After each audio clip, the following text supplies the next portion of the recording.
azan ini kalau berada di masjid, kita berada di kampung di masjid, maka itu wajib hukumnya, fardu kifayah. Kapan dia menjadi sunnah? Dia menjadi sunnah kalau tempatnya bukan di masjid.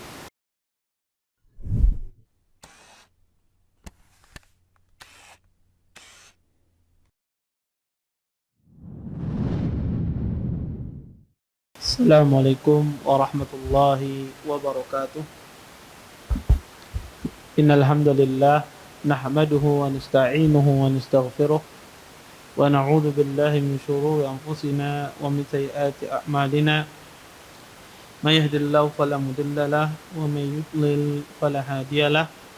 Asyhadu an la ilaha illallah wahdahu la syarika lahu wa asyhadu anna Muhammadan abduhu wa rasuluh.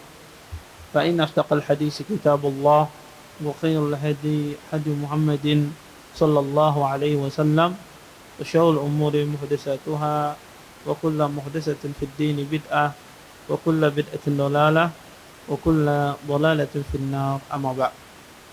Bapak Ibu, ikhwan dan akhwat yang dimuliakan oleh Allah Subhanahu wa taala, segala puji bagi Allah Subhanahu wa taala dengan limpahan nikmat yang begitu besar, di antaranya nikmat iman, nikmat Islam, dan nikmat kesehatan, sehingga kita semua diberikan kemudahan oleh Allah Subhanahu wa taala untuk bisa berhadir di majlis ilmu.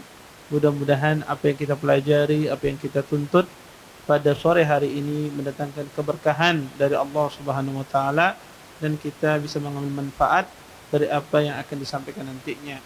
Bapak Ibu, ikhwan dan akhwat yang dimuliakan oleh Allah Subhanahu wa taala, insyaallah pada sore hari ini kita akan melanjutkan kajian kita fikih sunnah wanita. Kita masuk pada babul adzan, masuk pada bab adzan.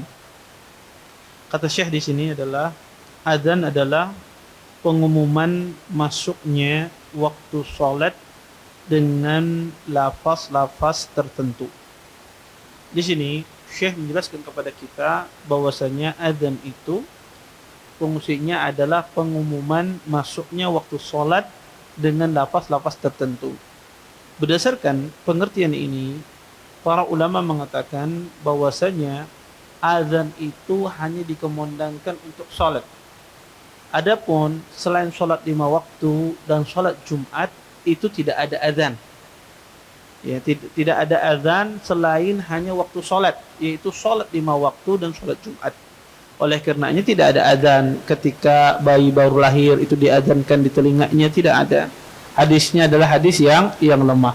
Seperti itu pula kalau seandainya memasukkan mayit di kuburan misalnya, apakah itu dikumandangkan azan? Juga tidak, karena tidak ada dalil dalam masalah ini. Seperti itu pula ketika seseorang misalnya hendak melaksanakan sholat sunnah, apakah dikumandangkan azan? Tidak. Maka azan itu hanya pada waktu-waktu sholat, ya, dan pada waktu sholat hari Jumat, sholat 5 waktu dan sholat hari Jumat. Kemudian kata Syekh menunjukkan dengan lafaz-lafaz tertentu. Azan itu harus menggunakan lafaz tertentu. Tidak boleh seseorang ketika dia azan menggunakan lafaz-lafaz yang berbeda.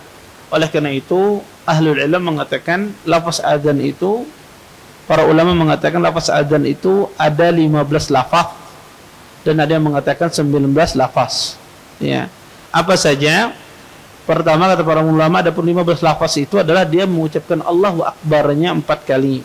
Dia mengucapkan Allahu Akbar, Allahu Akbar, Allahu Akbar, Allahu Akbar 4 kali. Kemudian sisanya asyhadu an la ilaha illallah itu 2 kali.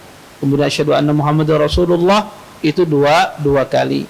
Kemudian dia mengucapkan hayya 'alas shalah itu 2 kali. Kemudian dia mengucapkan hayya 'alal falah itu 2 kali. Kemudian dia mengucapkan Allahu Akbar 2 kali. Kemudian ditutup dengan la ilaha illallah.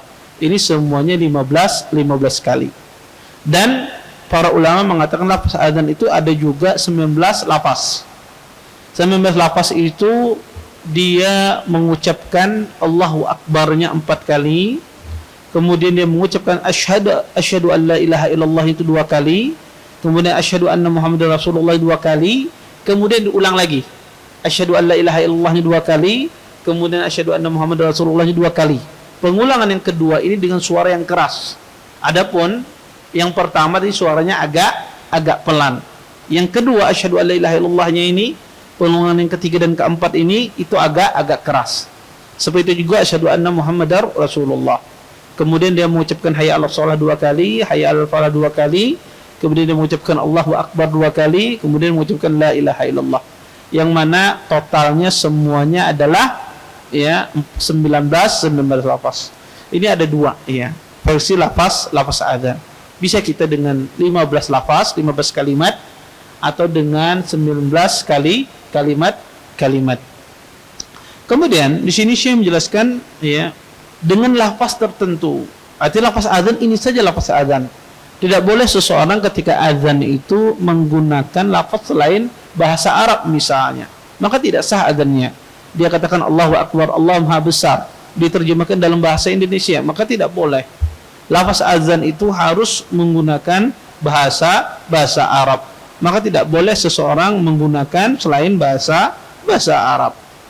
Kemudian di sini Syekh menjelaskan bahwasanya ya, hukum azan itu wajib bagi laki-laki saja, kata Syekh. Sedangkan wanita tidak diwajibkan mengumandangkan azan dan iqamah. Diriwayatkan oleh Imam Al-Baihaqi dengan sanad yang lemah bahwasanya Rasulullah sallallahu alaihi wasallam bersabda, tidak ada kewajiban azan, iqamat, salat Jumat dan mandi Jumat untuk wanita. Jika mereka salat berjamaah, imamnya tidak berdiri di depan, akan tetapi di tengah jamaah. Namun jika mereka mau memandangkannya, maka hal itu tidak mengapa selama tidak terdengar oleh laki-laki.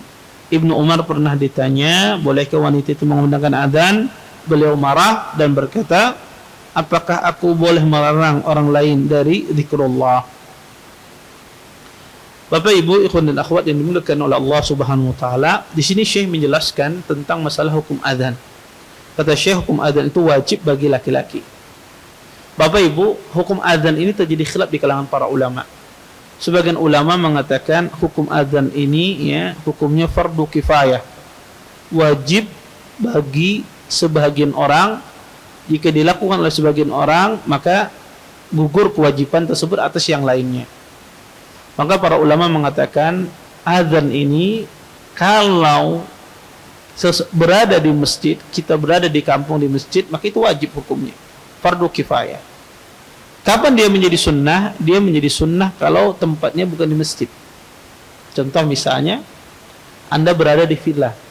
Tidak ada masjid di sana. Anda bersama keluarga Anda, bersama teman-teman, atau Anda berada di gunung misalnya, tidak ada orang, tidak ada musola, tidak ada azan, tidak ada masjid. Maka di sini hukum azan hukumnya apa? Sunnah. Kalau seseorang yang melaksanakannya, mengumandangkannya bukan di masjid. Tetapi kalau dia di masjid, ada masjidnya, ada musallanya, maka wajib seseorang mengumandangkan azan. Tidak boleh dia tidak kumandangkan. Maka kalau tidak dikumandangkan, maka semuanya berdosa. Maka kalau ada satu orang saja mengumandangkan, itu hukumnya sudah tidak menjadi wajib lagi pada sebagian yang lain. Maka kata para ulama, yang mengumandangkan azan itu ya wajib mengumandangkan azan itu dia fardu kifayah kalau di masjid. Adapun kewajiban azan ini ya sebagian ulama memandang azan ini hukumnya sunnah, sebagian ahlul ilm. Tapi yang benar adalah azan itu hukumnya fardu kifayah. Kemudian para ulama mengatakan azan ini harus dikumandangkan oleh laki-laki.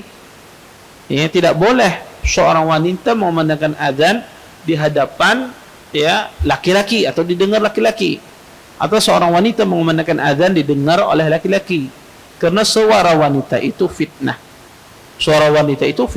Ya. Dia berbicara saja, hati para laki-laki rusak. Ya. Kenapa? Karena suara wanita itu sangat tajam. Ya. Ibarat panah itu langsung menusuk ke jantung laki-laki. Sehingga ya para ulama mengatakan wanita dilarang untuk azan di tengah-tengah laki-laki atau didengar suaranya oleh laki-laki, akan menimbulkan fitnah. Kemudian para ulama khilaf bagaimana kalau seandainya ya yang azan itu wanita, tetapi di tengah-tengah kaum wanita tidak ada laki-laki yang mendengar, seperti ibu-ibu misalnya ada kajian di musola atau di aula khusus misalnya, setelah asar kemudian janji bareng datang ke kajian sebelum asar dan sholat berjamaah. Taib, apakah boleh mereka azan di antara mereka tanpa didengar oleh laki-laki dan tidak ada laki-laki di sana? Ini khilaf di kalangan para ulama. Jumhur ulama mengatakan tidak. Wanita tetap juga tidak disunnahkan mengumandangkan azan walaupun di tengah-tengah kaum wanita. Sebagian ahli ulama membolehkan. Di antaranya adalah Abdullah bin Umar. Ya, kata Abdullah bin Umar, kenapa saya melarang untuk wanita berzikir? Tetapi para ulama membawa perkataan Abdullah bin Umar ini adalah kata azan di perkataan Abdullah bin Umar ini maksudnya adalah iqamah, bukan azan, kata para ulama. Wallahu a'lam. Afdalnya ada seorang wanita tidak azan, dia cukup beriqamah saja, dia cukup iqamah, mengumandangkan iqamah. Adapun mengumandangkan iqamah bagi wanita di tengah-tengah wanita, maka insyaallah tidak ada masalah. Ini tidak ada masalah. Kemudian Bapak Ibu ikhwan dan akhwat yang dimuliakan oleh Allah Subhanahu wa taala, yang mengumandangkan azan ini harus, ya, kata para ulama, harus seorang muslim, laki-laki tapi muslim. Tidak sah azan itu kalau dikumandangkan oleh orang kafir. Kalau ada orang kafir dia muadzin mengumandangkan azan, maka tidak sah azannya.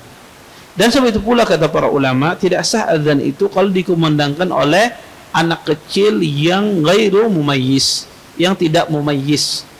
Maka tidak boleh, ya, bukan tidak boleh, tidak sah azan anak kecil, ya, untuk menyerukan seruan azan.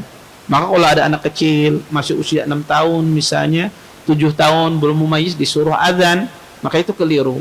Ya, maka itu keliru karena dia ghairu mumayyiz. Maka kata para ulama, yang harus mengumandangkan azan ini adalah seorang muslim, laki-laki, bukan anak kecil atau anak yang sudah mumayyiz. Kemudian para ulama juga mengatakan bahwasanya, ya, azan ini, syarat azan ini kata para ulama harus disertai dengan niat.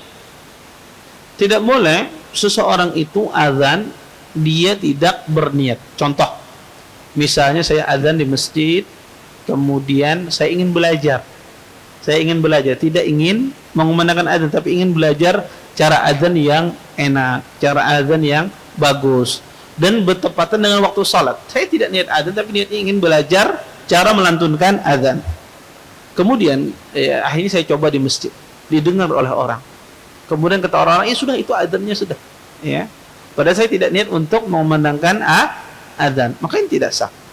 Harus disertai dengan niat, karena azan itu ibadah. Innamal a'malu binniyat. Maka azan itu harus, ya, disertai dengan niat. Kemudian kata para ulama, azan ini harus dikumandangkan di waktu sholat, ketika masuk waktu sholat.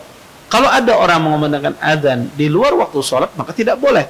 Contoh misalnya, saya mengumandangkan azan maghrib sebelum masuk waktu maghrib. Kemudian setelah masuk waktu maghrib, saya tidak azan lagi, sudah tadi berdahulu azannya. Maka ini tidak boleh.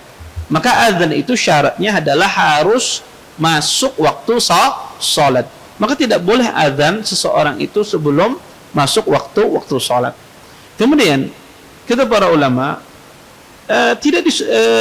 apakah harus orang azan itu dalam kondisi suci, dalam kondisi dia taharah, apakah harus demikian? Jawabannya tidak. Boleh orang itu azan tidak dalam kondisi suci, khususnya tidak dalam kondisi suci dari hadas kecil. Boleh orang itu azan walaupun dia tidak berwudu. Tetapi apakah boleh seseorang itu azan kalau dia berhadas besar? Contoh misalnya seseorang yang sedang junub, boleh tidak dia azan? Ya, boleh tidak dia azan? Kebetulan azannya di menara, bukan dalam masjid, ya, di atas, ya, ada bisi menara azan, dia azannya di menara. Baik, boleh tidak dia azan dalam kondisi junub? Maka para ulama mengatakan dimakruhkan seseorang itu azan dalam kondisi junub, ya, dalam kondisi junub. Tetapi kalau seandainya dia azannya sah. Taib. Kalau iqamah gimana Ustaz? Apakah disyaratkan orang iqamah itu harus dia dalam kondisi berwudu ketika dia iqamah? Maka kata para ulama disunnahkan demikian. Kalau seandainya dia iqamah dalam kondisi tidak berwudu makruh, maka ini hukumnya makruh. Kenapa dia makruh? Karena setelah iqamat itu salat. Ketika dia selesai iqamat berwudu, maka di sini dia mengakhirkan salat. Oleh karena itu kata para ulama, hendaknya yang mengumandangkan iqamah itu dia dalam kondisi berwudu. Dan ulama lebih lagi makruh, mereka mengatakan lebih lagi makruhnya ketika dia dalam kondisi hadas besar, yang kemungkinan besar dia akan ketinggalan salat. Kemudian kata para ulama, ya, azan itu harus tertib. Ya, syarat azan itu harus tertib. Maka tidak boleh orang azan itu tidak tertib. Ya, misalnya dia mengatakan Allahu Akbar, Allahu Akbar, Allahu Akbar, Allahu Akbar misalnya. Kemudian asyhadu anna Muhammadar Rasulullah misalnya. Asyhadu an la ilaha illallah tidak. Asyhadu anna Muhammadar Rasulullah dahulu dia. Maka tidak tertib dia, atau dia mendahulukan hayya 'alal falah, ya, terhadap hayya 'alas shalah misalnya. Ya. Maka ini harus tertib. Maka tidak sah azan itu tidak tertib. Kemudian kata para ulama, dan azan itu juga harus mutawalliyan. Azan itu harus continue, tidak boleh dipisah, ya, dengan yang lainnya. Maka ketika kita azan, ya, tidak boleh kita itu memisah azan kita itu dengan pembicaraan, kecuali ada hajat. Contoh misalnya seseorang memandang Allahu Akbar, Allahu Akbar misalnya. Kemudian dia mengucapkan lagi Allahu Akbar, Allahu Akbar misalnya. Kemudian setelah itu ada anak kecil mengganggu dia, ya, mengganggu tukang muadzin ini, ya, ditariknya lah, ya, sarungnya, ya, dilempar pakai batu muadzinnya. Maka sang muadzin itu menegur anak kecil, diam misalnya, jangan ganggu, jangan ribut misalnya. Atau anak kecil teriak-teriak ketika muadzin azan. Boleh tidak di sela azan itu muadzin menegur anak kecil tersebut, jangan ribut misalnya. Maka kata para ulama, kalau ada hajah maka tidak ada masalah. Kalau tidak ada hajah maka ini tidak diperbolehkan. Kalau ada hajah itu boleh. Apa dalilnya? Dalilnya adalah peristiwa Abdullah bin Abbas. Ketika beliau menyuruh seorang muadzin, ketika turun hujan, kata beliau, adzin sallu fi rihalikum. Kata Ibn Abbas katakan sallu fi rihalikum. Kemudian para manusia para saat itu orang mendengar Ibn Abbas itu menoleh kepada sahabat yang mulia ini, Abdullah bin Abbas. Kata Ibn Abbas, sesungguhnya telah melakukan hal ini orang lebih baik di antara kalian. Pada saat itu apa? Terjadi jeda antara muadzin. Maka kata para ulama, adanya jeda sebentar karena ada hajat tertentu, maka itu diperbolehkan. Tetapi kalau jedanya lama, ya, atau muadzinnya teguring misalnya, ketika mengucapkan Allahu Akbar ngantuk sidin, teguring sidin, ya, jedanya lama, maka ini, ya, kata para ulama, ya, tidak sah azannya. Karena azan itu harus, ya, mutawalliyan, dia harus berimbai, ya, bersambung, tidak boleh ada jeda yang lama. Kemudian Bapak Ibu ikhwan dan akhwat yang dimuliakan oleh Allah Subhanahu wa taala, sunnah juga orang yang azan itu dia yang menyempurnakan azannya. Artinya kata para ulama, orang yang azan adalah dia menyempurnakan azan itu sampai selesai. Mungkin ada orang itu azan, dia mengucapkan azan, ada sebagian orang itu azan, kemudian di tengah-tengah, ya, azannya dia pingsan. Nah, kalau ada orang azan, di tengah-tengah azannya dia pingsan, apa yang harus dilakukan? Maka apakah yang menggantikannya ini meneruskan? Contoh misalnya orang itu azan pada saat asyhadu an la ilaha illallah misalnya, pingsan dia. Baik, datang yang menggantikan. Apakah yang menggantikan itu dia melanjutkan asyhadu anna Muhammadar Rasulullah atau seperti apa? Maka kata para ulama, yang menggantikan itu dia harus memulai dari awal. Kalau ada orang azan, kemudian di tengah azannya orangnya pingsan. Di tengah azan dia pingsan.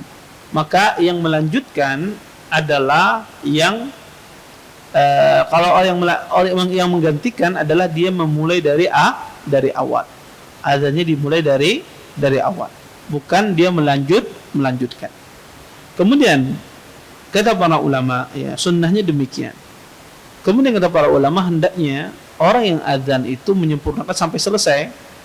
Jangan dia azan di tengah-tengah ganti anak. Misalnya ada seseorang yang bukan muadzin, dia azan, tiba-tiba dia lihat muadzinnya datang, padahal ini sudah separuh sudah ini, maka kata dia ganti anak. Tidak, yang azan dari awal itu sempurnakan sampai selesai azannya. Tidak boleh digantikan di tengah-tengah azan.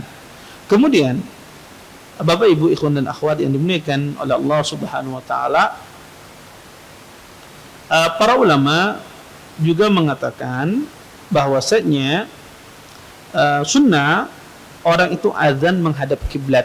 Ya, sebagian ahli ilmu mengatakan disunnahkan kita itu ketika azan kita itu menghadap kiblat. Ya, walaupun ini ijma' ya, para ulama berijma' dalam masalah ini. Walaupun secara dalil wallahu a'lam, tapi ini ijma' di kalangan para ulama. Kata mereka sunnah azan itu menghadap kiblat. Kemudian kata para ulama disunnahkan juga azan itu kata mereka dalam kondisi berdiri. Ya, orang ketika azan itu muadzinnya berdiri. Taib. Apakah boleh seorang muadzin itu dalam kondisi duduk? Muadzinnya duduk ya. Contoh misalnya si din ini lumpuh ya. Maka boleh saja. Kalau ada uzur tentu lebih boleh. Tapi kalau tidak ada uzur, orang boleh berdiri misalnya. Duduk aja kemudian dia azan. Boleh apa tidak? Sah tidak azan itu? Sah, tidak ada masalah. Sah saja azan itu dalam kondisi berdiri, dalam kondisi duduk. Tetapi kata para ulama, ya afdalnya orang itu ketika azan dia dalam kondisi berdiri.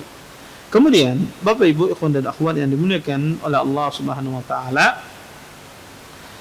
sebagian ahlul ilm mengatakan sunnah juga ketika kita azan itu, ya sunnah ketika azan itu seseorang iltifat, dia menoleh ke kanan dan ke kiri ketika perkataan hayya 'alas shalah dan hayya 'alal falah. Ya, maka disunnahkan dia menoleh ke kiri ya dan ke kanan dan ke kiri. Tetapi para ulama mengatakan hayya 'alatain ini ya menoleh ke kanan dan ke kiri ketika hayya 'alas shalah 'alal falah, kata para ulama itu tujuannya adalah al-isma'. Tujuannya untuk memperdengarkan azan tersebut. Maka tujuan orang yang memandangkan ke kanan dan ke kiri itu tujuannya adalah al-isma', memperdengarkan. Maka kata para ulama zaman dahulu orang azan itu menoleh kanan dan ke kiri agar suaranya terdengar di sebelah barat, sebelah timur, terdengar suaranya dengan dia menoleh ke kanan dan ke kiri. Karena dulu tidak ada mikrofon, tidak ada pengeras suara, sehingga orang dahulu itu kalau azan dia naik ke menara azan di tempat yang tinggi dengan suara yang lantang ke kanan dan ke kiri. Tujuannya apa? Untuk memperdengarkan. Nah, sekarang kata para ulama adanya mikrofon semacam ini, mikrofon ya, pembesar suara, maka kata para ulama tidak perlu lagi ke kanan dan ke kiri. Kenapa? Justru orang yang ke kanan dan ke kiri menjadi suaranya lemah. Kenapa? Ketika muadzin hayya 'alas shalah ya, dia tidak kena mikrofon, malahan suaranya makin lemah ya. Sebab itu juga dia hayya 'alal falah ya, suaranya ke arah kiri misalnya, dia tidak kena mikrofon. Justru tujuan ke kanan dan ke kiri itu tidak didapatkan ketika menggunakan mikrofon. Oleh karena itu kata para ulama, sunnahnya ketika seseorang menggunakan mikrofon, kata mereka tidak perlu lagi menoleh ke kanan dan ke kiri, kecuali ya kita azan tidak pakai mikrofon ya, maka tetap sunnah itu dilaksanakan. Kemudian Bapak Ibu ikhwan dan akhwat yang dimuliakan oleh Allah Subhanahu wa taala ya. Kemudian apakah disunnahkan juga ketika azan itu kita menaruh telinga kita, menaruh kedua jari telunjuk kita ke telinga Ya, apakah disunnahkan demikian? Pertama, tidak ada dalil dalam masalah ini. Tidak ada hadis dalam masalah ini. Wallahu a'lam, tidak ada hal yang menunjukkan itu perbuatan yang dianjurkan oleh Nabi, tetapi kalau sebagian orang melakukannya itu boleh. Ya, seorang melakukannya itu boleh, tidak ada masalah. Ya, dia kena kebiasaan, maka itu boleh sebetulnya. Ya, tetapi itu bukan sesuatu yang ada anjurannya dari Rasulullah Shallallahu Alaihi Wasallam. Kemudian kata Syekh di sini, beliau menjelaskan, ya, kata beliau, seorang wanita yang mendengarkan azan dan iqamat, maka ia disunnahkan juga mengucapkan seperti apa yang diucapkan oleh muadzin berdasarkan hadis Nabi sallallahu alaihi wasallam, "Idza sami'tumun nida faqulu mithla ma yaqulul muadzin." Kata Rasulullah sallallahu alaihi wasallam, jika kalian mendengar azan, maka ucapkanlah, ikutilah apa yang diucapkan oleh muadzin. Kemudian kata beliau, yang diikuti adalah setiap ucapan muadzin kecuali hayya 'alas shalah dan hayya 'alal falah. Untuk dua ucapan ini kata beliau disunnahkan mengucapkan la haula wala quwata illa billah. Bapak Ibu, ikhwan dan akhwat yang dimuliakan oleh Allah Subhanahu wa taala, para ulama berselisih tentang masalah menjawab azan ini. Apa hukumnya menjawab azan ini? Ahlul ilmu mengatakan menjawab azan ini hukumnya wajib. Ya, kenapa? Karena kata Nabi sallallahu alaihi wasallam, faqulu misla ma yaqulu al muadzin. Katakanlah seperti apa yang dikatakan oleh muadzin. Ini perintah kata para ulama. Maka menjawab azan ini adalah wajib. Sebagian ulama mengatakan menjawab azan ini hukumnya sunnah. Wallahu ta'ala alam, terjadi khilaf dalam masalah ini, tetapi abdalnya adalah seseorang, ya, hendaknya seorang berhati-hati dalam masalah ini. Ketika dia mendengar azan, maka hendaklah dia menjawab azan tersebut. Kemudian azan yang dijawab adalah pertama, azan tersebut dikumandangkan di masjid. Maka ketika azan itu dikumandangkan di masjid, maka seseorang disuruh untuk menjawab azan tersebut. Kadang kita di waktu perjalanan itu kadang kita mendengar azan itu berkali-kali. Contoh misalnya saya mendengar ketika tadi saya berangkat dari sini, misalnya saya melewati masjid mendengar azan. Tidak berapa lama ada masjid yang telat azan lagi dia. Ya, baik. Setiap kali kita padahal sudah kita jawab tadi yang pertama. Pas yang kedua kita lewat lagi, dengar lagi di waktu yang sama. Maka apakah kita menjawab azan lagi padahal sudah kita jawab? Jawabannya iya. Dianjurkan seseorang setiap kali dia mendengar azan, disunnahkan dia menjawab azan tersebut. Walaupun sudah satu kali tadi mendengar. Kemudian yang kedua, kata para ulama, ya, azan yang dijawab itu adalah azan yang dikumandangkan di masjid. Kalau azan itu dikumandangkan lewat radio, ya, kadang ada radio, orang menyetar radio, kemudian ada azan. Apakah itu dijawab? Tidak. Nah, kita tidak menjawab. Karena yang dimaksudkan di sini adalah yang dikumandangkan langsung. Ustaz, radionya live misalnya. Radionya live langsung di Masjidil Haram, azan betulan. Kalau itu azan betulan tidak ada masalah. Tapi kalau itu rekaman, maka tidak. Ya, kalau itu rekaman, maka kita jawab. Kemudian yang ketiga, kata para ulama, juga tidak dijawab azan itu, artinya tidak wajib menjawabnya ketika azan itu dikumandangkan di rumah atau tidak di masjid. Ada orang di rumah azan, ya, tidak di masjid atau di villa ada orang azan. Apakah kita jawab? Tidak wajib menjawabnya. Tapi kalau Anda ingin menjawab, maka silahkan. Maka para ulama mengatakan bahwasanya kalau seandainya orang tersebut sedang dia azan di villa atau di rumah, maka kata para ulama tidak wajib kita menjawabnya.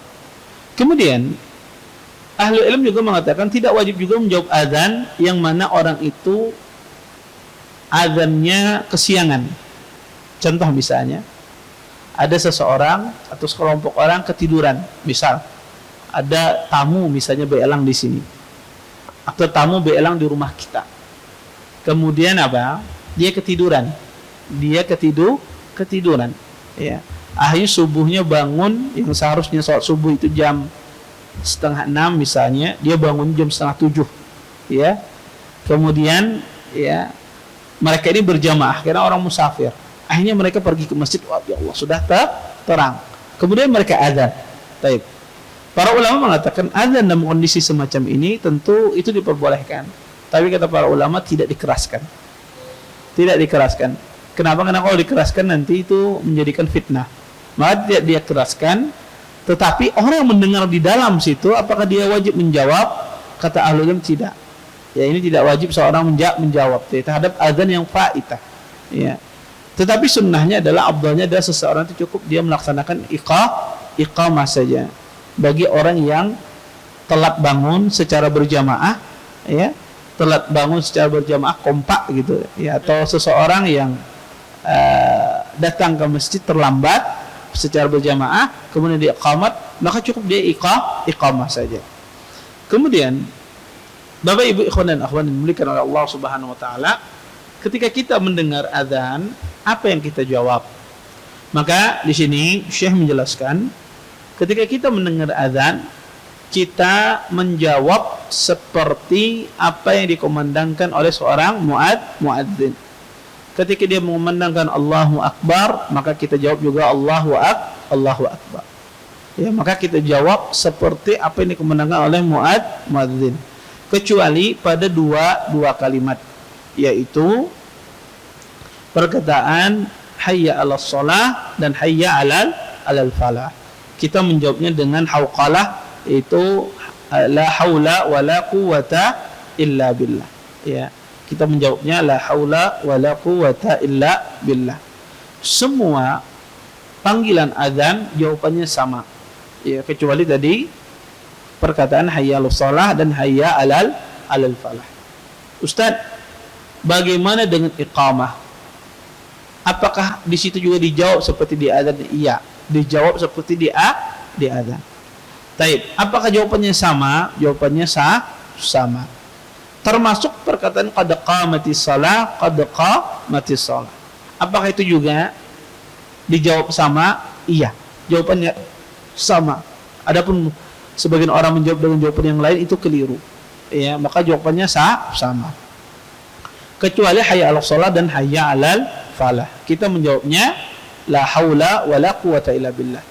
Kemudian bagaimana dengan azan subuh? Di azan subuh itu ada as-salatu khairum minan naum. Apakah kita menjawabnya juga as-salatu khairum minan naum, ataukah kita mengucapkan shadaqta wa bararta? Ya, sebagian orang ketika dikumandangkan azan subuh as-salatu khairum minan naum, sebagian orang mengucapkannya, menjawabnya dengan kalimat shadaqta wa bararta. Maka perkataan shadaqta wa bararta ini sebetulnya tidak ada dalilnya, tidak ada asalnya, hadisnya tidak ada asalnya. Maka yang benar adalah as-salatu khairum minan naum, kita menjawabnya ya sama seperti yang diucapkan oleh seorang muadzin. Kita mengucapkan as-salatu khairum minan naum, tidak ada bedanya. Walaupun ulama berselisih tentang ucapan as-salatu khairum minan naum ini. Kapan diucapkan as-salatu khairum minan naum? Sebagian ulama mengatakan diucapkan di azan yang pertama. Sebagian lagi mengucapkan di azan yang kedua. Terjadi khilaf dalam masalah ini. Tapi intinya adalah kalau orang mengucapkan as-salatu khairum minan naum, maka kita jawab juga as-salatu khairum minan naum. Terlepas itu di azan pertamakah ataukah itu di azan kedua. Ya. Kemudian ya, di sini Syekh juga mengatakan setelah muadzin mengumandangkan azan, disunnahkan bersolawat kepada Nabi Muhammad sallallahu alaihi wasallam, kemudian membaca doa dengan dia mengatakan Allahumma rabb hadhihi da'wati tammah was salatil qa'imah ati Muhammadan al-wasilata wal fadilah wa ba'athu maqaman mahmudan alladhi wa'adtah, yang artinya, ya Allah, pemelihara panggilan yang sempurna, dan salat yang akan didirikan ini, berikanlah kepada Nabi Muhammad wasilah dan fadilah, serta bangkitkanlah beliau di makam yang terpuji sebagaimana yang telah engkau janjikan.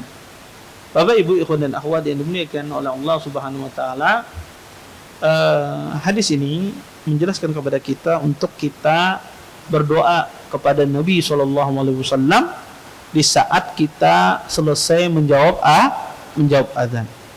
Maka redaksi doa ini ada sebagian riwayat itu ada tambahan innaka la tukhliful mi'ad, ya. Maka tambahan innaka la tukhliful mi'ad di dalam hadis azan ini, tambahan itu tambahan yang lemah, tambahan syadzah, syad tambahannya. Maka cukupkan doa itu sampai wa ba'su maqamam mahmudal ladzi wa'atta. Cukupkan sampai di sana, wa ba'su maqamam mahmudal ladzi wa'atta. Sampai di sana, titik. Adapun perkataan innaka la tukhliful mi'ad itu adalah tambahan yang keliru, tambahan yang syad. Maka disunnahkan kita berdoa, ya, dengan doa semacam ini, ya. Setiap kali kita mendengar azan, kita sunnahkan berdoa semacam ini. Kemudian, ya, kata para ulama, ya, disunnahkan juga, ya, seseorang itu memperbanyak doa di antara azan dan iqamah, karena doa pada waktu tersebut mustajab, dikabulkan. Nabi SAW bersabda, ad-du'a'u la yuraddu bainal adhani wal iqamah. Kata Nabi SAW, doa yang dipanjatkan pada waktu antara adzan dan iqamah itu tidak akan ditolak, ya. Doa, ya, yang dipanjatkan pada waktu antara adzan dan iqamah itu tidak akan ditolak. Maka seseorang disunnahkan dia untuk memperbanyak doa setelah adzan. Setelah dia mengucapkan Allahumma rabbal da'wati tammah, maka dia perbanyak doa. Ustaz, apakah ini berlaku bagi laki-laki dan wanita? Iya, berlaku bagi laki-laki dan wanita. Apakah ini berlaku bagi orang yang hanya sholat di masjid saja? Tidak. Orang yang sholat di rumah, sholat di masjid, berlaku doa ini. Maka doanya mustajab. Maka perbanyak doanya. Taib, Ustaz, apakah berdoanya harus mengangkat tangan atau tidak? Di antara dua azan ini, antara azan dan iqamah. Maka kata para ulama, pada asalnya doa itu kita mengangkat tangan. Pada asalnya berdoa kita mengangkat tangan. Makanya ketika kita berdoa di antara adzan dan iqamah, apakah mengangkat tangan? Mengangkat tangan. Karena asalnya doa itu mengangkat tangan. Imam Ahmad bin Hanbal rahimahullah taala, beliau pernah ditanya tentang doa setelah adzan. Apakah mengangkat tangan? Kata beliau, iya. Seseorang mengangkat tangannya. Maka ibu-ibu, ya, akhwat yang di rumah, ketika mendengar adzan, setelah dia mengucapkan doa Allahumma rabbal da'wati tammah, maka perbanyak doanya. Ustaz, apakah sholat dahulu apa berdoa terlebih dahulu? Maka adapun doa Allahumma rabbal da'wati tammah ini dibaca setelah adzan langsung. Kalau setelah itu Anda hendak berdoa, silahkan. Kalau Anda hendak sholat juga terlebih dahulu, tidak mengapa. Silahkan saja. Apa dia sholat terlebih dahulu? Dia sholat, baru setelah itu dia berdoa secara umum. Atau dia berdoa setelah dia mengucapkan kalimat Allahumma rabbal da'wati tammah, dia berdoa. Maka boleh, ya. Tidak mesti doa itu setelah sholat sunnah.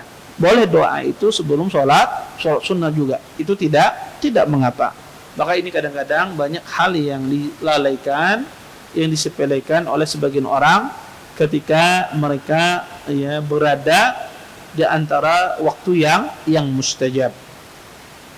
Kemudian di sini Syekh menjelaskan, kata beliau, jika engkau sedang berada di masjid dan azan telah dikumandangkan, maka engkau tidak boleh meninggalkan masjid kecuali karena darurat.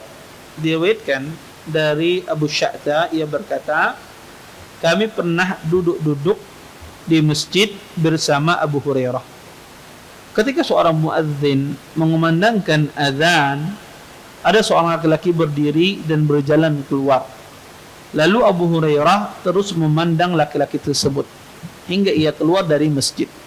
Setelah itu Abu Hurairah berkata, orang ini telah durhaka kepada Abul Qasim, yaitu sallallahu alaihi wasallam.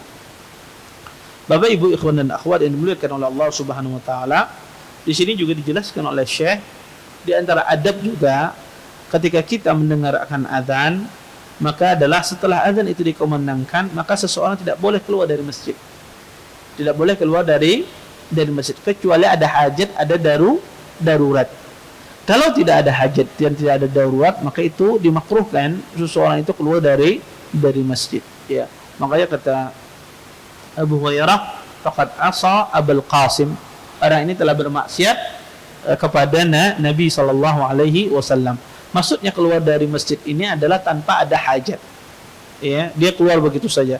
Kalau orang ketika azan dia keluar karena ingin memperbarui wudunya batal, maka tidak ada masalah. Atau seorang ibu asal seorang ayah misalnya keluar karena anaknya lapas pas di masjid, anaknya keluar dari masjid, kemudian dia tangkap, ya dia ambil, maka tidak mengapa karena ini ada hajat. Kalau tidak ada hajat, itu yang dimakruhkan, ya, itu yang tidak diperkenankan seseorang itu keluar. Maka ini penting, ya, ketika kita mendengarkan azan, maka kita disuruh ketika kita berada di masjid jangan kita keluar setelah azan itu dikumandangkan. Bapak, Ibu, ikhwan dan akhwat yang dimuliakan oleh Allah Subhanahu wa taala, di sini sebetulnya ada beberapa permasalahan tentang masalah azan ini tidak disinggung oleh sebagian masalah tidak disinggung oleh penulis. Di antara masalah yang tidak disinggung oleh penulis adalah pertama, boleh tidak, ya, seseorang itu yang azan kemudian iqamahnya orangnya berbeda. Ya, misalnya ada orang azan kemudian iqamahnya berbeda, ya. Maka para ulama mengatakan boleh seseorang yang azan kemudian iqamat itu berbeda. Hal ini didasarkan dengan hadis Abdullah bin Zaid, ya. Berdasarkan, ya, dalam sebagian hadis, walaupun hadis-hadis ini, ya, lemah, ya, tetapi para ulama berdalil dengannya. Di antaranya adalah hadis Abdullah bin Zaid. Kata Abdullah bin Zaid, uriyal adzan fil manam, fa'ata an-nabiyya sallallahu alaihi wasallam fa akhbarahu faqala fa'ata an-nabiyya sallallahu alaihi wasallam fa akhbarahu فقال ألقه على بلال فألقاه عليه فأذن بلال فقال عبد الله أنا رأيته وأنا كنت أريده قال فأقم أنت. Kata Abdullah bin Zaid, sesungguhnya ketika saya dinampakkan ketika di waktu tidur mimpi tentang masalah azan, maka laki-laki ini datang kepada Nabi sallallahu alaihi wasallam memberitahukan kepadanya. Kemudian laki-laki ini mengatakan, Nabi pun mengatakan fa'alqih ala Bilal, ya, biarkan yang mengumandangkannya ada Bilal. Fa'alqahu alaihi fa'adzana Bilal, maka dilemparkan kepada Bilal trompet tersebut, maka Bilal yang mengumandangkannya. Kemudian kata Abdullah bin Zaid, saya menginginkannya juga, maka dikatakan kepada saya fa'aqim anta, iqamalah engkau wahai Abdullah bin Zaid, yang azan Bilal, yang iqamatnya adalah Abdullah ibni Zaid. Ini dalil di sebagian para ulama mengatakan bahwasanya boleh yang mengumandangkan iqamah itu bukan yang mengumandangkan azan. Tetapi hadis ini hadis yang lemah. Ya, hadis ini adalah hadis yang lemah. Tetapi sebagian ulama berdalil dengan hadis ini. Walaupun afdalnya adalah, ya, yang azan, ya, yang afdalnya adalah yang azan dialah yang mengumandangkan iqamah, ya. Yang azan dialah yang mengumandangkan iqamah, bukan yang lain. Tetapi kalau seandainya ada yang lain, maka insya Allah tidak mengapa, ya. Kemudian Bapak, Ibu, ikhwan dan akhwat yang dimuliakan oleh Allah Subhanahu wa taala, di sini, ya, saya menjelaskan, ya, sunnahnya ketika azan itu, ya, kita tadi, ya, berdoa, ya. Kita tadi adalah berdoa. Ya. Tetapi perlu diingat, berdoa selain hadis yang saya sebutkan tadi setelah azan, ya, maka tidak ada doa khusus. Ya. Berdoa dengan doa apa saja sebetulnya. Setelah kita menjawab azan dengan doa Allahumma bahagia wa tamat, setelah itu kita ingin berdoa, maka tidak ada doa khusus setelahnya. Seseorang berdoa dengan yang mudah baginya. Kemudian para ulama mengatakan juga azan ini disunnahkan tidak hanya dalam kondisi kita tidak safar. Artinya azan ini juga disunnahkan dalam kondisi safar. Kalau kita safar di suatu tempat, misalnya pergi suatu tempat, naik mobil dan misalnya, kemudian sampai di sebuah tempat ingin melaksanakan sholat, di situ tidak ada azan dan iqam, maka tetap disyariatkan juga azan. Tetap disyariatkan azan. Sehingga kata para ulama, azan ini tidak hanya berkaitan dengan orang yang mukim saja, tetapi orang musafir pun juga disyariatkan azan. Ya, kecuali dia sampai di satu tempat yang mana tempat tersebut di masjid yang mana masjid tersebut sudah azan. Maka kata para ulama afdalnya adalah dia mencukupkan azan ya di negeri tersebut, di kota tersebut. Jangan dia azan kembali, nanti akan menimbulkan fitnah. Kecuali dia pelankan suara aja. Tetapi kata para ulama cukup dia azan dengan azannya orang kampung tersebut atau orang di dalam kota tersebut. Kemudian juga Bapak Ibu ikhwan dan akhwat yang dimuliakan oleh Allah Subhanahu wa taala, para ulama mengatakan bahwasanya azan ini, ya, permasalahan yang tidak disebut oleh Syekh di sini adalah azan ini itu lebih utama daripada imam. Kata para ulama, ya, kita tahu kata Nabi sallam, al-muadzinun atwalun nas a'naqan yaumil qiyamah. Kata Nabi sallallahu alaihi wasallam, muadzin itu adalah orang yang tinggi lehernya nanti di hari kiamat kelak. Sebagian orang mungkin menganggap, seramnya Ustaz, tinggi lehernya. Kita mengatakan ini fadilah, karena apalagi dikatakan dia tinggi lehernya, karena di hari kiamat kelak itu matahari didekatkan. Ya, matahari didekatkan. Kata Nabi, ada orang yang tenggelam dengan keringatnya akibat panasnya matahari. Dan ini tentu keutamaan seorang muadzin. Ya, ditinggikan lehernya di antara orang-orang yang mungkin ada yang tenggelam dengan keringatnya. Ya, ini keutamaan yang luar biasa yang dijelaskan oleh Nabi SAW. Para ulama mengatakan, ya, bahwasanya mana yang lebih utama, muadzin, orang yang jadi tukang azan, apakah seorang yang menjadi imam? Terjadi khilaf di kalangan para ulama. Ya. Maka yang utama adalah muadzin. Muadzin itu lebih utama daripada imam. Kenapa Ustaz? Pertama, muadzin itu kata para ulama bahwasanya dia mengomandangkan zikrullah. Ya, dia mengomandangkan zikrullah, berbeda dengan imam. Ya. Yang kedua, pekerjaan muadzin itu lebih susah daripada imam. Karena muadzin itu harus standby setiap waktu, tepat waktu. Ya. Sedangkan imam kadang-kadang terlambat imamnya, ya, telat waktunya. Maka tidak secapek muadzin. Ya. Kemudian kata para ulama, ya, muadzin ini mungkin ada sebagian orang mengatakan, Ustaz, kenapa Rasulullah tidak pernah azan? Kalau seandainya azan itu lebih utama, kenapa Khulafaur Rasyidin tidak pernah azan? Mereka cuma hanya jadi imam. Padahal kalau kita katakan azan itu lebih utama, seharusnya mereka azan. Maka para ulama menjawab bahwasanya kenapa para sahabat bahkan Rasulullah tidak pernah azan? Karena Nabi disibukkan dengan perkara yang lebih penting daripada itu, daripada mengurus umat dan yang lainnya. Sehingga karena mereka disibukkan, karena Nabi kepala negara, Khulafaur Rasyidin kepala negara. Maka kalau mereka harus menunggu azan dan semisalnya, ya, maka mungkin mereka disibukkan ada perkara yang lebih penting daripada itu. Ya, ada perkara yang lebih penting. Makanya Nabi menjadikan Bilal sebagai muadzin. Ya. Walaupun kalau seandainya seorang itu bisa muadzin dan imam, ya ini luar biasa. Ya. Kadang ada sebagian orang itu diramu semuanya. Ya. Tapi afdalnya adalah seorang imam, bukan seorang muadzin. Karena kita katakan muadzin dia yang iqamah. Ya. Maka kata para ulama, azan itu lebih utama daripada seorang yang menjadi imam. Ya, walaupun mungkin secara gaji imam lebih ganal. Ya, imam mungkin lebih besar gajinya ya. Tetapi secara di sisi Allah Subhanahu wa taala, muadzin kata para ulama itu lebih utama daripada seorang imam. Kemudian permasalahan juga yang tidak disinggung oleh Syekh di sini adalah permasalahan azan adalah azan yang 2 kali yang terjadi di waktu sholat subuh dan di hari Jumat. Ya, ini juga masalah khilaf di kalangan para ulama tentang permasalahan azan 2 kali yang terjadi di waktu ya subuh ya atau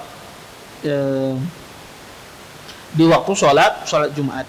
Maka ini sebetulnya masalah khilaf. Kalau ada orang azan 2 kali maka insya Allah tidak ada masalah. Baik itu di waktu subuh ataukah di waktu hari Jumat. Ataukah seseorang mencukupkan azannya cuma satu kali, maka ini juga tidak mengapa karena kedua-duanya berdalil ya, kedua-duanya ada landasannya, ada dalilnya. Kemudian Bapak Ibu ikhwan dan akhwat yang dimuliakan oleh Allah Subhanahu wa taala, bagaimana kalau seandainya orang itu banyak ketinggalan sholat?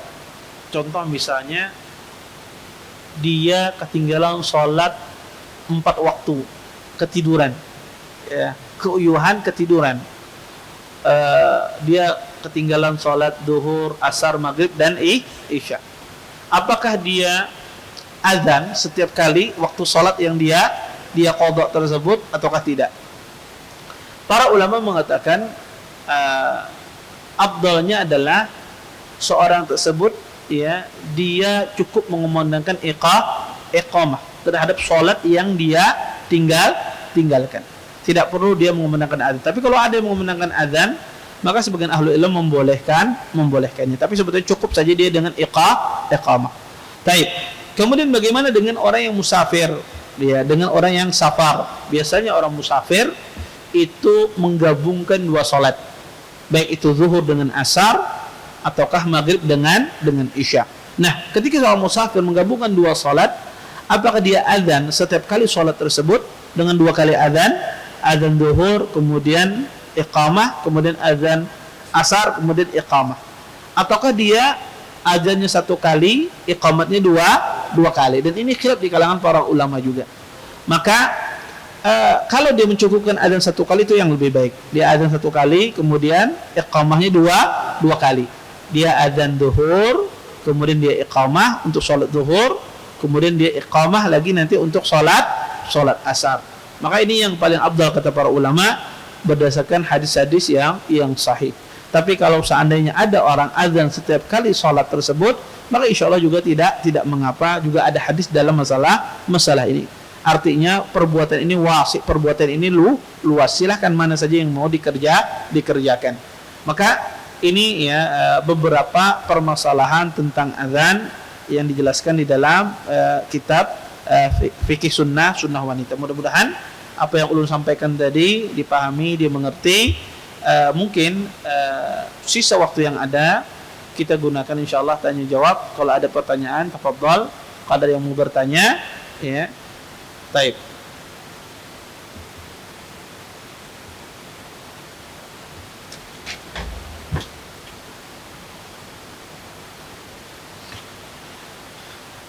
Afwan, izin bertanya. Apa yang dibaca ketika melihat bayi baru lahir? Karena selama ini kebiasaan adzan yang dikumandangkan. Tidak ada yang dibaca.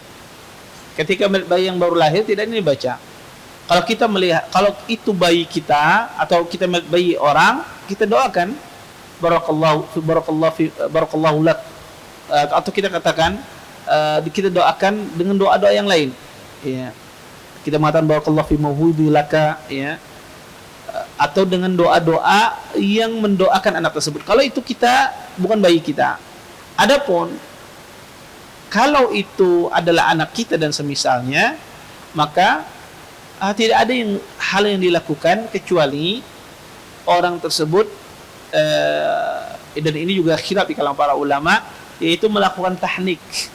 Tahnik itu adalah semacam seseorang dia menjilatkan di lidahnya kurma atau sesuatu yang manis, kemudian ditempelkan di mulut bayi. Ya. Dan sunnahnya tahnik ini dari orang yang bertakwa. Kalau ada bapaknya masya Allah rajin ibadah dari bapaknya. Kalau tidak ada maka dari mungkin ya yang dianggap yang berilmu. Tetapi tahnik ini khilaf di kalangan para ulama. Apakah tahnik ini khusus bagi Nabi saja ataukah mencakup semua orang? Ya, sebagian ulama mengatakan tahnik itu kekhususan bagi Nabi, tidak dilakukan oleh semua orang. Nah, intinya itu saja. Ya, maka sunnahnya bayi yang baru lahir kalau sudah ada namanya langsung beri nama. Kalau namanya sudah dipersiapkan langsung beri nama. Ya, jangan ditunggu beri namanya di hari ke-7. Ya, kalau sudah ada namanya disiapkan sebelum lahir, langsung kasih nama. Kalau tidak ada namanya, maka nanti diberi nama pada hari ke-7. Ya, maka tidak ada kumandangkan azan dan juga tidak kita membaca takbir. Assalamualaikum warahmatullahi wabarakatuh. Afwan Ustaz, saya mau bertanya. Saya pemuda berusia 24 tahun. Saya sudah ada keinginan untuk menikah. Akan tetapi pekerjaan saya belum tetap dan saya seorang pekerja harian. Khawatir tidak akan bisa mencukupi kebutuhan keluarga. Langkah apa yang harus saya ambil? Pertama, orang menikah jangan takut untuk tidak mendapatkan rezeki. In takunul fuqara yughnihumullah. Ya. Maka seseorang itu jangan takut ya, dia tidak dipenuhi rezeki, insyaallah dengan menikah ada saja rezekinya. Ya, kadang Allah jadikan rezeki itu pada istri Anda. Anda menikah, ternyata istri Anda adalah anak bos batu bara. Misalnya. Maka menjadi pengusaha tambang. Ya. Maka kadang itu Allah jadikan rezeki itu dengan segala macam. Maka jangan takut seseorang menikah. Ya, bisa kadang Allah jadikan rezeki Anda itu pada istri Anda. Maka nikah itu ada sunnah Nabi SAW. Maka seseorang kalau dia sudah cukup kemampuannya untuk menikah, dia fisiknya kuat, kemudian dia ada pekerjaan, maka sudah menikah. Ya, jangan Anda dilema dengan nanti gimana menafkahinya dan semisalnya. Yang penting seseorang berusaha untuk menafkahi istri dan Allah itu akan mudahkan rezeki. Ya, apalagi orang tersebut bertakwa, ya, beriman kepada Allah Subhanahu Wa Taala, maka insya Allah mudahkan rezekinya. Apalagi ini usianya sudah 24 tahun. Sudah usia pas untuk menikah. Assalamualaikum, izin bertanya Ustaz. Yang pertama, jika orang kufur mengadakan acara selamatan dengan menyembelih hewan seperti ayam maupun kambing atau sapi, akan tapi yang menyembelih adalah orang Islam dan yang masak adalah orang kufur tersebut, apakah daging sembelihan dan makanan yang dimasak orang kufur tersebut halal untuk dimakan orang muslim? Yang kedua, jika mengerjakan sholat tahajud 2 rakaat dan sholat witir 1 rakaat dikarenakan waktu subuh, sholat subuh hampir sampai, apakah boleh Ustaz? Pertama, kalau dia mengadakan acara selamatan, misalnya acara orang kafir, acara hajatan gitu ya, ada acara hajatan yang menyembelihnya orang muslim, apakah boleh kita memakan daging tersebut? Maka boleh, ya, tidak ada masalah, halal dagingnya kita makan. Kalau ada orang kafir melakukan acara kemudian disembelih oleh orang muslim, apakah daging yang dibekasikan ke kita itu halal? Halal, selama daging itu dia tidak sembelih diperuntukkan untuk misalnya Tuhannya. Tapi kalau sekedar dia menyembelih kemudian ada acara di rumahnya, dia manggil orang misalnya seperti acara ulang tahun misalnya, dia kemudian daging itu diberikan ke kita, maka insya Allah halal, tidak mengapa. Kemudian boleh tidak sholat malam itu 2 rakaat tahajud 1 rakaat witir? Boleh, tidak mengapa.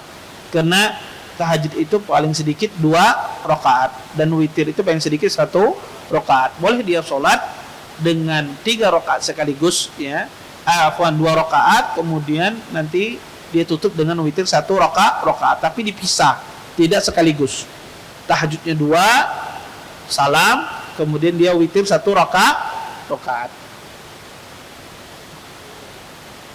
Izin bertanya di luar tema, Ustadz, kalau di rumah ada barang-barang yang sudah tidak bisa dipakai, misal sepatu atau pakaian anak-anak yang sudah tidak muat lagi, saya bungkus yang rapi dan saya letakkan di samping tempat sampah. Maksud saya, kalau ada tukang sampah yang ambil bisa dibawa dan semoga ada yang menemukan, bisa dipakai oleh yang menemukan. Sebenarnya ingin diberikan kemana atau ke siapa Ustadz, tapi takut tersinggung karena memberikan barang bekas walaupun kondisinya insya Allah masih bagus Ustadz.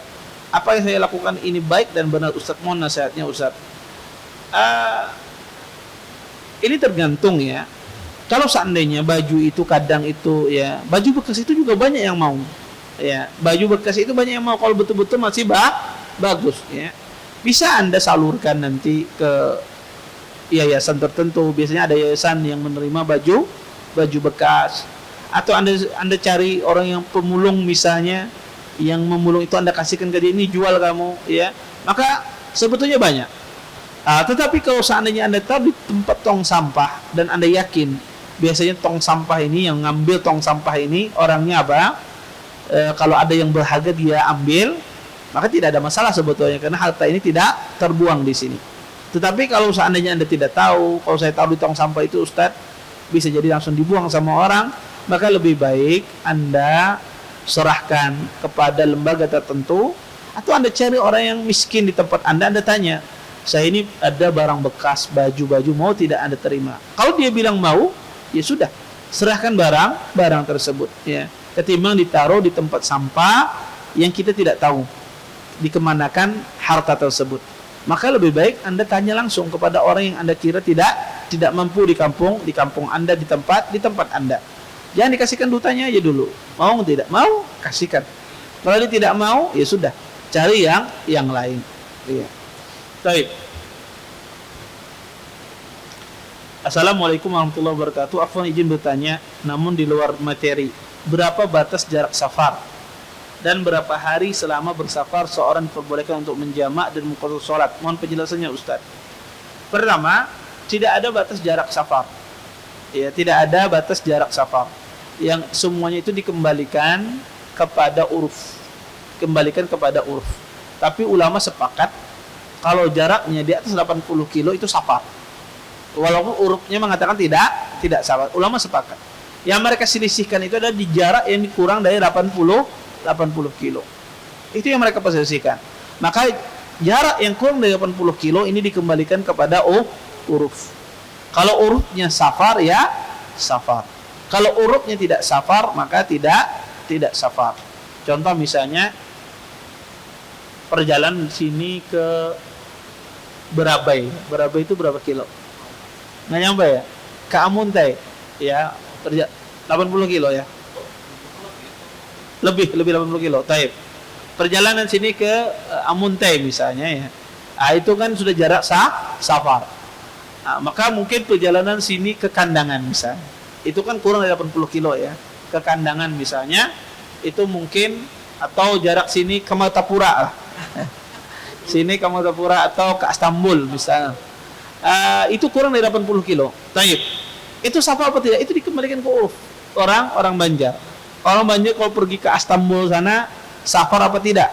Kalau dia katakan safar, ya sudah, dia boleh menjamak dan mengqashar sholatnya. Kemudian yang kedua, berapa hari orang itu boleh menjamak dan mengqashar? Dan ini juga khilaf di kalangan para ulama. Sebagian ulama mengatakan boleh lebih dari 3 hari, yaitu 4 hari. Sebagian lagi mengatakan ya 18 hari, 19 hari ya, berdasarkan fatwa Abdullah bin Abbas. Wallahu taala alam. Ini tidak ada dalil sebetulnya dalam masalah ini ya. Semuanya ada pakai perkiraan ya. Yang jelas 3 hari jelas ulama tidak berselisih, boleh seseorang menjamak dan mengqashar selama 3 hari. Yang terjadi perselisihan di atas 3 hari tersebut. Ya, sama seperti masalah qashar ini. Yang terjadi perselisihan ini di atas 3 hari. Adapun 3 hari tidak ada ulama yang bersisi dalam masalah ini. Kalau Anda ingin mencukupkan 3 hari ya sudah, ya. Adapun lebih dari itu terjadi perselisihan. Walaupun saya condong kepada pendapat Ibnu Abbas yang mengatakan ya seorang boleh menjamak 17 hari bahkan sampai 19 hari. Karena orang kalau sudah 17 hari, 19 hari lebih dari itu baru dikatakan apa? Musafir, atau dikatakan orang itu bukan musafir, orang yang mukim. Tapi kalau 3 hari per hari masih biasanya di tempat kita itu masih dikatakan orang asing, orang musafir. Wallahu taala alam. Baik. Tidak ada lagi. Habis ya. Baik, mungkin ini yang bisa saya sampaikan, mudah-mudahan bermanfaat. kita tutup dan doa kepada majelis. Subhanakallahumma bihamdika asyhadu an la ilaha illa anta astaghfiruka wa atubu ilaik. Assalamualaikum warahmatullahi wabarakatuh. Terima kasih. Jazakumullah khairan wa barakallahu fikum. Video ini dibuat atas partisipasi dari donasi Anda. Semoga menjadi amal jariah bagi Anda semuanya.